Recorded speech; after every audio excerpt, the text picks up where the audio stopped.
Oi, pessoal, estava aqui lendo o texto do Biltri, vou reler, tá bom? Para a gente retomar de onde parou. Vamos lá. O que vem a ser Biltri? Pode ser um animal, talvez qual esteja escondido, mas pode ser um objeto. Tal objeto pode ser desconhecido.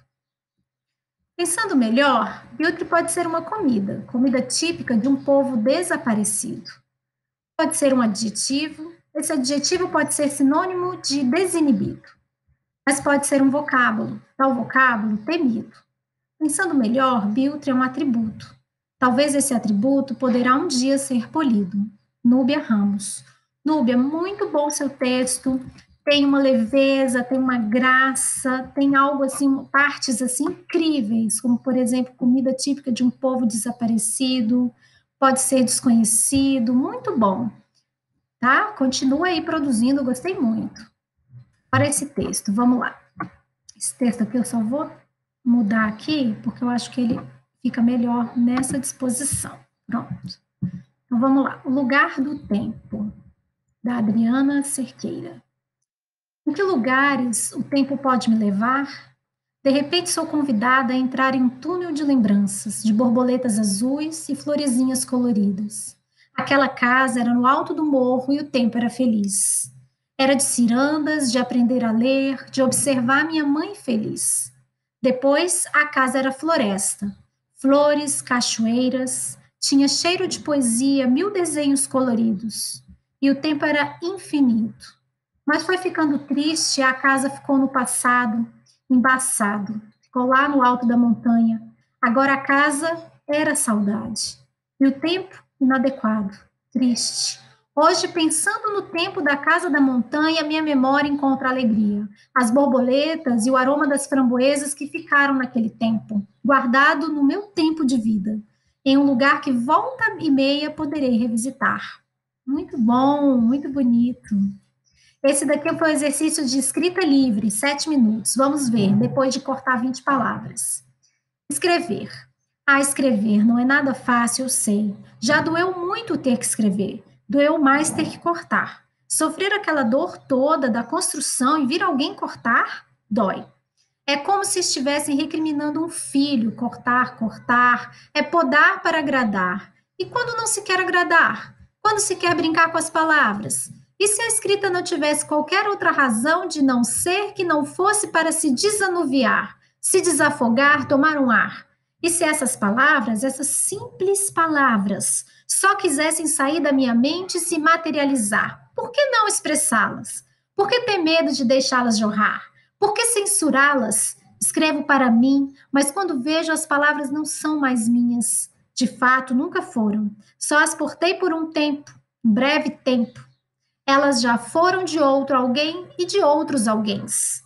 Alguém tem plural? Se não tem, agora inventei. Entretanto, mesmo se eu a tiver inventado, na hora em que a expresso, não é mais minha essa palavra. Ela já é de alguém ou de alguéms. Gleice Aline, parabéns, seu texto está lindo, lindo, lindo. Esse texto tinha que ser publicado, tá? Continua esse processo incrível. Você tem um estilo assim brincalhão, inusitado, surpreendente. Eu gostei muito do seu texto. Se você aceitar, a gente pode publicar lá no nosso site. E assim com outros também, tá bom? Agora é uma escrita sobre a relação íntima dessa autora com o seu bordado. Ando a cercar-me de palavras e retalhos de pano. As agulhas têm se prontificado a me ouvir. E, embora tenham a ponta cuidadosamente afiada, se esquivam de me magoar a carne dos dedos. Eu escuto atenta as suas justas queixinhas. De vez em quando, as linhas aborrecem-nas com pequenos nozinhos, impossíveis de se desfazerem. Então, as tesourinhas, com bom ânimo, resolvem essas miúdas aflições, cortando as linhas zombeteiras, mas nunca com ares de inimizade. Paula Gomes, incrível também, parabéns, uma escrita poética, né? Miúdas aflições, eu vou destacar esse trecho para quem quiser pescar da Paula, é um sintagma maravilhoso que a gente pode se propor a escrever um texto usando esse sintagma. Miúdas aflições, vou colocar em verde para quem quiser capturar aqui esse sintagma, tá bom? Então, vamos lá. Vamos continuar aqui mais um pouquinho. Vamos ler pelo menos mais um ou mais dois, tá bom? Eu te dou uma palavra e tu jogarás nela e nela apostarás com determinação. Seja a palavra biltre. Talvez esteja sendo pretensiosa. Biltre não é mais do que biltre nada mais é que antipático. Talvez, aliás, nada mais que talvez, a minha antipatia se dá porque biltre é quando alguém é muito pretensioso. Talvez, como uma terceira possibilidade, biltre é aquela que se acha dono, dona da verdade. Talvez ainda, biltre seja uma snob criatura que desconhece o significado e sentido da palavra humildade. Mas não, biltre é, conforme o dicionário, um adjetivo e substantivo de dois gêneros, que ou quem age de forma vil, canalha e infame. Errei no significado literal, mas acertei na essência, pois na maioria das vezes uma pessoa que é antipática, pretensiosa, que se acha dona da verdade e que desconhece o sentido da humildade, normalmente é um biltre. Maria das Graças, ficou incrível o seu texto. Parabéns, continua escrevendo, muito, muito bom. Eu agora vou terminar esse nosso vídeo trazendo um conto do Felisberto Hernandes, chamado Crocodilo.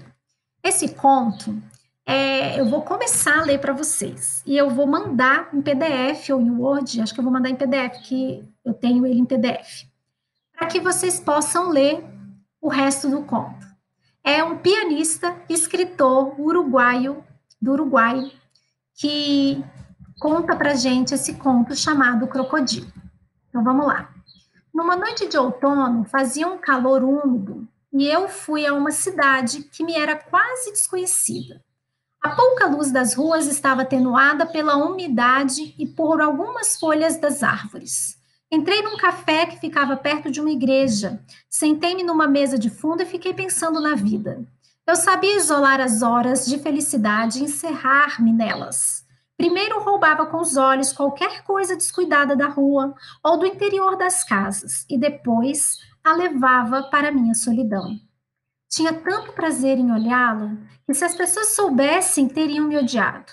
Talvez não me restasse muito tempo de felicidade. Antes eu havia passado por aquelas cidades dando concertos de piano. As horas de felicidade foram escassas, pois eu vivia na angústia de reunir pessoas que quisessem aprovar a realização de um concerto. Tinha de coordená-las, influenciá-las e tratar de encontrar algum homem que fosse ativo. Quase sempre isso era como lutar com bêbados, lentos e distraídos. Quando conseguia trazer um, o outro me escapava. Além disso, eu tinha que estudar e escrever artigos nos jornais. Fazia algum tempo que eu já não tinha essa preocupação. Consegui entrar numa grande firma de meias para mulheres. Havia pensado que as meias eram mais necessárias que os concertos e que seria mais fácil colocá-las. Um amigo meu disse ao gerente que eu tinha muitas relações femininas, porque era concertista de piano e percorrera muitas cidades. Logo, poderia aproveitar a influência dos concertos para vender as meias. O gerente torceu o nariz, mas aceitou. Não só pela influência do meu amigo, mas também porque eu havia tirado o segundo prêmio no texto de propaganda para essas meias. Sua marca era ilusão. E minha frase tinha sido: quem não acaricia, hoje uma meia ilusão. Mas vender meias acabava se mostrando também muito difícil para mim. E eu esperava que de um momento a outro me chamassem da matriz e me suspendessem as diárias. A princípio, eu fiz um grande esforço. A venda de meias não tinha nada a ver com os meus concertos. E eu tinha de me entender com ninguém menos que os comerciantes.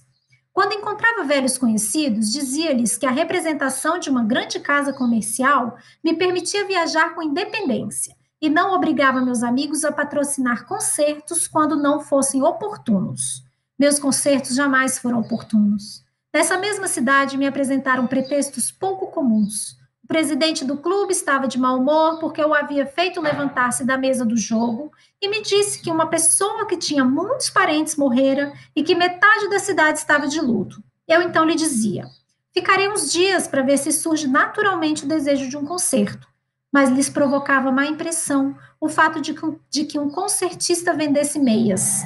E quanto a colocar meias toda manhã, eu me animava toda noite, desanimava. Era como me vestir e me despir. Custava-me renovar a cada instante certa força grosseira necessária para insistir junto a comerciantes sempre apressados. Mas agora já havia me resignado a esperar que me despedissem e tratava de aproveitar enquanto duravam as diárias. De repente, reparei que entrara no café um cego com uma harpa.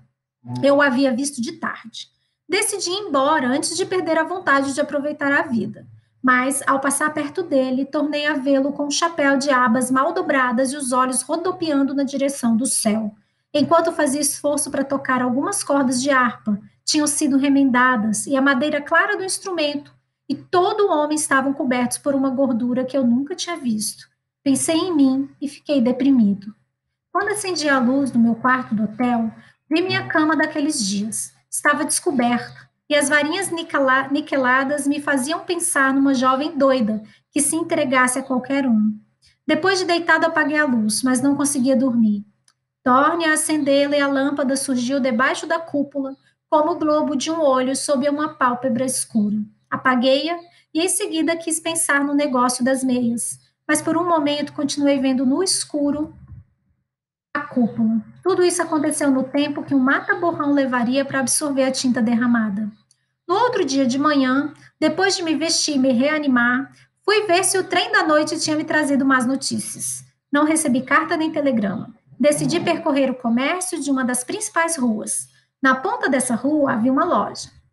Ao entrar, me vi num cômodo repleto de trapos e bagatelas até o teto. Só havia um manequim nu de tecido vermelho, que tinha uma maçaneta preta no lugar da cabeça. Bati palmas e todos os trapos logo absorveram o ruído.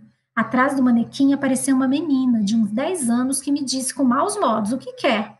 "O dono está? Não tem dono. Quem manda aqui é mamãe." "Ela não está?" "Foi a dona Vicenta e volta logo." Apareceu um menino de uns 3 anos. Agarrou-se na saia da irmã e por um momento ficaram em fila, o manequim, a menina e o menino. Eu disse: "Vou esperar." A menina não respondeu nada, sentei-me num caixote e comecei a brincar com o irmãozinho. Lembrei que tinha um chocolatinho dos que havia comprado no cinema e eu tirei do bolso. O garotinho aproximou-se rapidamente e o tomou de mim. Então pus as mãos no rosto e fingi chorar aos soluços. Tinha tapado os olhos. Abri pequenas frestas no escuro que havia no oco de minhas mãos e comecei a olhar para o menino. Ele me observava imóvel e eu chorava cada vez mais alto. Por fim, ele se decidiu a pôr o chocolatinho no meu joelho. Então ri e eu devolvi a ele, mas ao mesmo tempo me dei conta de que eu estava com a cara molhada. Saí de lá antes que a dona chegasse. Ao passar por uma joalheria, me olhei no espelho. Meus olhos estavam secos. Depois de almoçar, estive no café, mas vi o cego da harpa com os olhos revirando para cima e saí em seguida. Então fui a uma praça solitária num lugar despovoado e me sentei num banco em frente a um muro com uma trepadeira. Ali pensei nas lágrimas da manhã. Estava intrigado com o fato de que houvessem saído de mim e quis estar só, como se me escondesse para fazer andar um brinquedo que sem querer tinha feito funcionar poucas horas antes. Tinha um pouco de vergonha perante mim mesmo, de ter me posto a chorar sem pretexto, embora fosse de brincadeira, como havia feito de manhã. Franzi o nariz e os olhos, com um pouco de timidez para ver se me saíam as lágrimas. Mas depois pensei que não deveria buscar o pranto como quem torce um pano de chão. Teria de me entregar ao fato com mais sinceridade. Então pus as mãos na cara. Aquela atitude teve algo de sério. Me comovi inesperadamente. Senti certa pena de mim mesma e as lágrimas começaram a sair. Fazia um tempo em que eu estava chorando quando vi que de cima do muro vinham descendo 2 pernas de mulher com meias ilusão semi-brilhantes. E em seguida, notei uma saia verde que se confundia com a trepadeira. Eu não tinha ouvido a escada ser colocada. A mulher estava no último degrau e eu enxuguei rapidamente as lágrimas, mas tornei a pôr a cabeça baixa como se estivesse pensativo. A mulher aproximou-se com lentidão e sentou-se do meu lado. Ela tinha descido dando-me as costas e eu não sabia como era sua cara. Por fim me disse: "O que você tem? Sou uma pessoa em quem você pode confiar." Então eu vou parar por aqui. Esse conto é incrível. agora as ações começam a acontecer e eu vou deixar aqui a sugestão para que vocês leiam ele completo, tá bom? Então, vamos lá.